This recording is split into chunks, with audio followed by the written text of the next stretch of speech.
This is a bit of a driving vlog, and it's not. I am not going into tacho regs. Right? I'm not. There's plenty of videos about tacho regs. Right?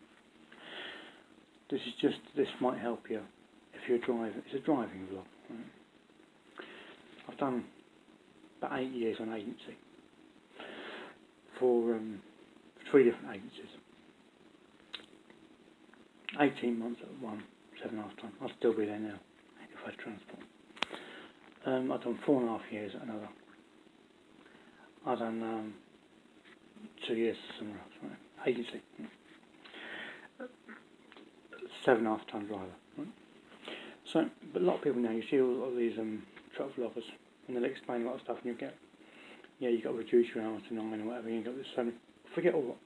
That's okay. You probably 8 years driving a 7.5 ton. The times you'll need to go all the way on class 1, you may do. Yeah, you'll see them. They're trying the last few minutes in the driving hours. I can understand that. Right? Class 1, long distance. You'll need, and you're away tramping all week or whatever. Yeah? You're going to use every minute of your time you can. Right? On agency, a lot of the companies you get sent to start at 7 o'clock, start at 6, finish at 5. You can get start at 7:30, finish at 5. You won't need to do all this, like you reduce hours, and a lot of it is, yes, it's there. It's like there's certain restrictions, tacho regs for night driving. There's certain regs for going on ferries. If you ain't going to go on a ferry, what's the point?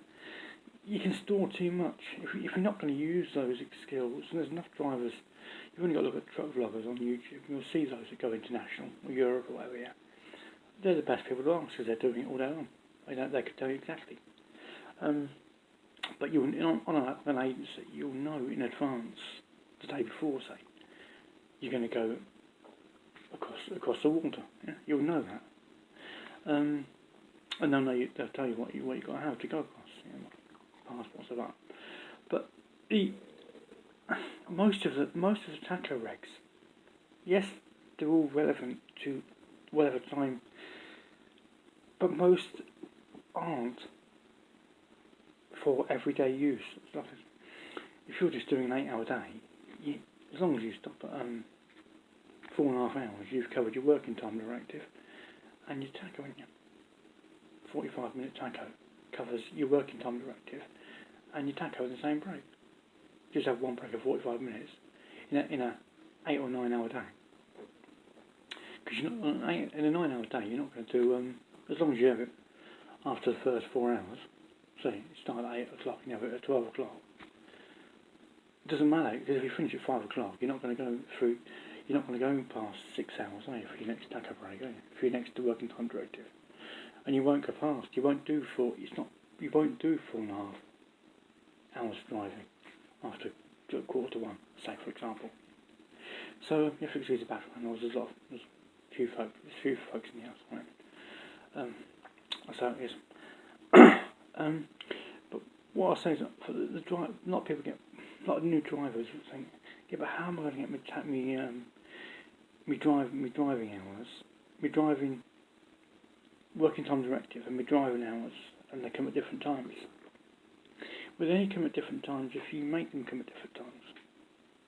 If you combine the two together, 1 45-minute break resets your driving time, and it resets your working time directive, so it gives you a new 6 hours, 5.5. Although, saying that, because it used to be 5.5 hours. If you wasn't on, back in the day, if you wasn't on tacho at 5:29 on break, if you got to 5:30, you got an infringement. So you had to be on tacho at 5:29.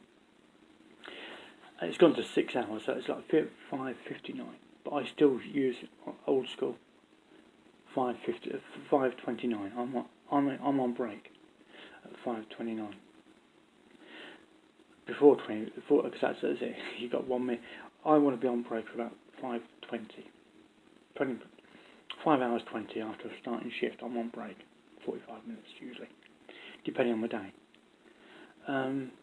So and then if you have a 45 minute, that's covered me for. That's reset my working time directive, and it's reset. So at 5:20, 6:05, 6 hours 5 minutes into your day, you've then got a fresh 6 hours of working time directive, and then you've got a fresh 4.5 hours of driving time.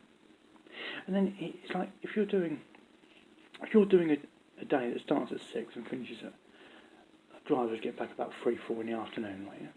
Because the shop might finish it, warehouse might finish about 6 or whatever, but you're back about 4ish, whatever. Yeah? 10 hours. Yeah? 4.5 hours in, then you're at 45 minutes. You're at 4.5. You won't do. It's almost impossible to get an infringement. Well, it's not, but I'm just saying. As long as you get your... Because this is it. Once you start your day, yeah, you're going to get, oh, it's probably going to be, I might run out of time. But I start my day, 15 minutes of the checks, other work checks, yeah. So I've got 5 minutes, 5 hours, 45 minutes, am I, yeah? I'll probably, on my way out to my route, probably just stop at the shop and get some 15 minutes, right, yeah? Get some, or an hour down the road, get a bottle of juice, 2 litre bottle of pop, just in case it's something to drink, right, yeah? If you're in a labour with no facilities. And then you get some sandwiches on the paper, so for example, something to read.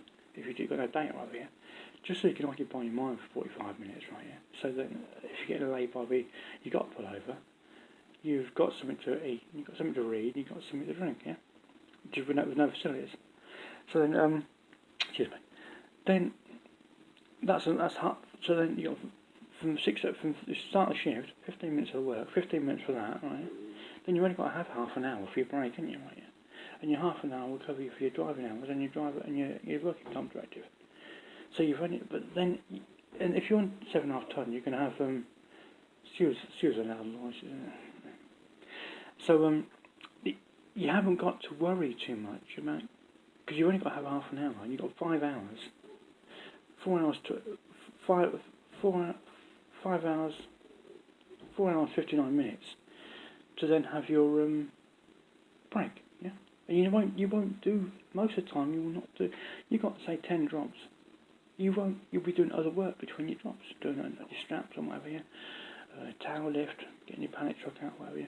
Or waiting in a queue somewhere, or whatever, yeah. Or back on a loading bay. Chances are you might even only do 2.5 hours, 3 hours in the first 5.5 hours of your day, yeah. And then after your break, you probably only do about 2 hours, 3 hours if max, on the way home. A couple of drops on the back, a couple of hours back to the yard or whatever, yeah. Chances are you won't do 5 hours driving in a 9-hour day. Because there is a lot of waiting time around, people being stuck in queues and whatever, yeah. And waiting to be tipped on a bay and whatever, yeah. And stuck in drivers' offices in a queue trying to get your paperwork in and whatever, yeah. And you got to do.